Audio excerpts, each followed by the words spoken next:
chamo tiene 9 años preso en Santana, míralo, y estaba ahí.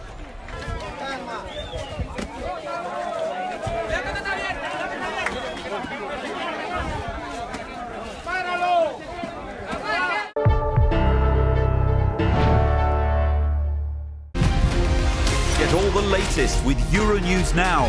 Coming up. The Europe Weather Report is brought to you by Incredible India.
The Europe Weather Report was brought to you by Incredible India.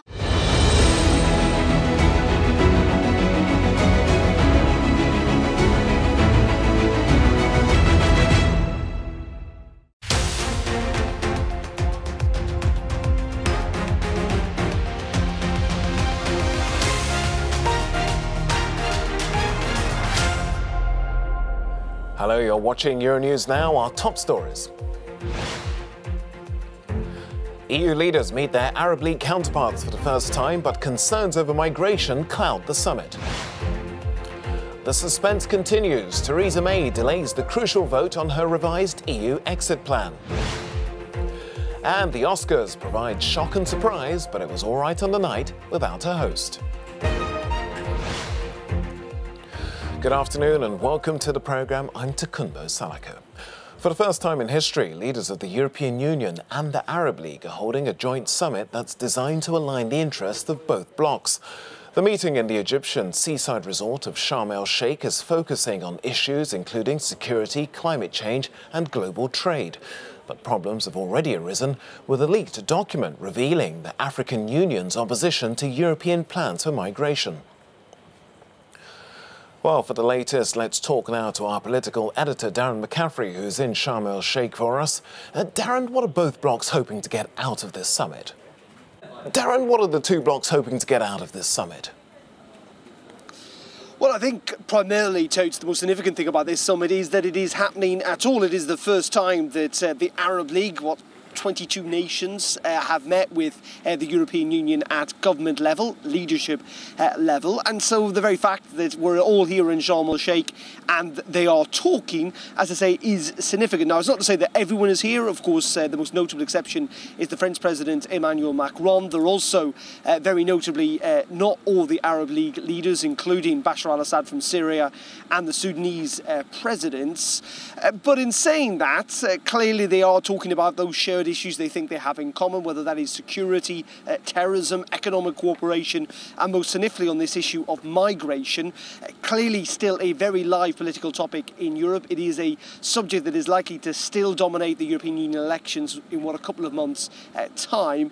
And Europe is desperate to avoid a repeat of the 2015 migration crisis that has so distorted European politics. And that is why they've come up with this plan of essentially trying to deal with African refugees or migrants in and on the continent of Africa sent with a whole load of centres, particularly in northern African countries like Libya, Morocco and here in Egypt. And as you say, there has been somewhat of dissent from the African Union, who are not in favour of these so-called detention centres as they see them.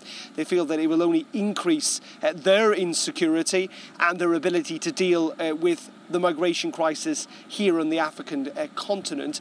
Whether the European Union will be able to win the round or not, well, that's difficult to say. It's not going to happen today. This is part of a process, but be in no doubt that the main purpose of this summit is migration, and if there are any future summits or indeed any future cooperation, it will be based on this issue of migration, Totes.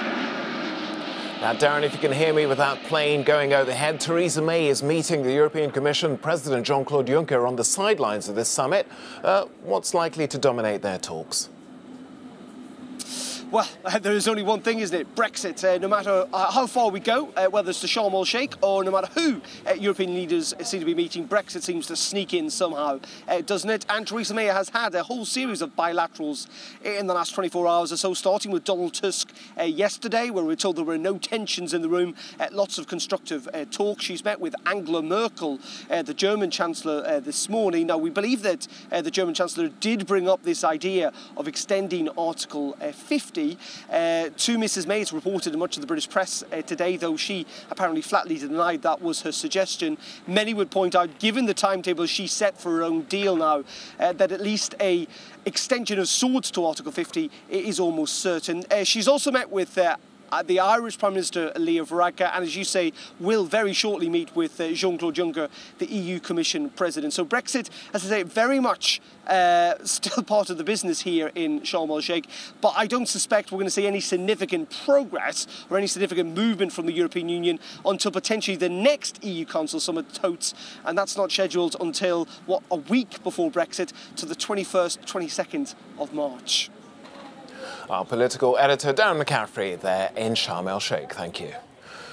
Well, as we've just been hearing, the British Prime Minister Theresa May is pushing on with her efforts to renegotiate Brexit, while pressure is mounting in Westminster for her to delay the UK's departure from Europe if she fails to negotiate a deal. Well, let's talk now to our UK correspondent, Vincent McAviney, who's in London for us. Vincent, a delay to this meaningful vote has been announced on the sidelines of the summit, as we've just been hearing. How's that been received in Westminster?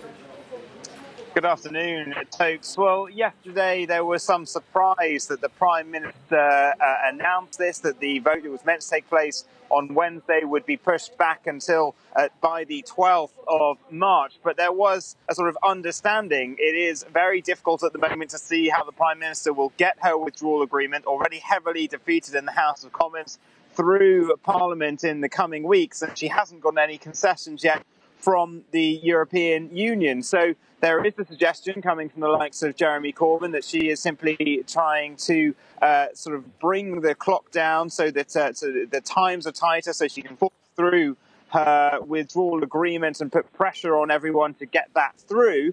There are those in the ERG who want the UK to leave without a deal, and they are happy for this vote to keep getting pushed back. And they, I think, will continue to want to vote against it. So there is some surprise that she announced it in the way that she did on the way to this summit. But most people here think that she now needs to try and get an extension. That is the talk on here, that there will be some kind of extension, that it won't be this date. But there is a bit of an insurance policy being put in place with Yvette Cooper, a Labour MP, and Oliver Letwin, a Conservative MP, laying down an amendment on Wednesday which would see, if there is no vote for the agreement by the 12th of March, an extension of the Article 50 so that the UK doesn't crash out of the EU.